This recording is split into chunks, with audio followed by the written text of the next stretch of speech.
Most of the people claim that iPhone 15 Pro and 15 Pro Max have massive heating issues during performing a normal task like using social media or using little bit camera. An iPhone claimed that Apple released an update to iOS 17 to address a bug that, in part, caused the iPhone 15 Pro and other models to overheat.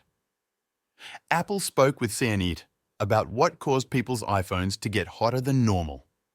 That the iPhone 15 Pro overheating is due to an iOS 17 bug, not a design flaw, but some people also claim that they did not face the heating issue in the Pro phones.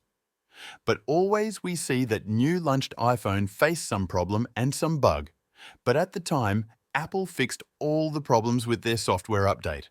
Because Apple claimed that a 17-chip run PC type games, so this GHP is more powerful than other, but we did not see any support of PC games in iPhone 15 series.